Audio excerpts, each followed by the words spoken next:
What's up everyone? Welcome to the video. Today we're going to take a look at how to change the battery in this Volvo S80 remote key fob. This key fob is going to use replacement battery CR2430 and it's going to take 2 of them. I'll put a link in the description box of this video to where you can find these replacement batteries if you're in need.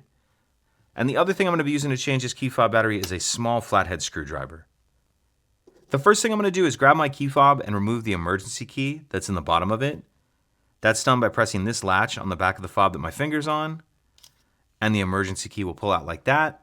I can just set that key to the side. Now I'm going to grab my screwdriver and I'm going to stick it in that slot that emergency key just slid out of, but I'm going to put just the tip of the screwdriver in there. Then I'm going to pry up like that, and as I do that you can see it's starting to pop this back cover up. Once you get it started, you can come over here like this and get under the edge of the cover. Pull that cover off, and that's where our batteries are going to be located, as we can see right here.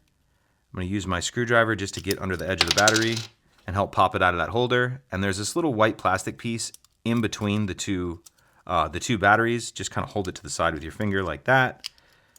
Get this battery out, and now we're ready to install our new replacement batteries. The first battery is going to go in with the plus side up, positive side up, like that. And then we're going to put that plastic piece over it like this. And then the second battery is going to go with the plus side down, positive side down. Snap it down into that holder. And then we can put the back cover back on like this.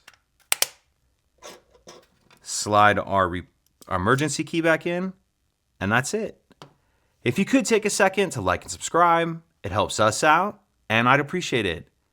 Thank you.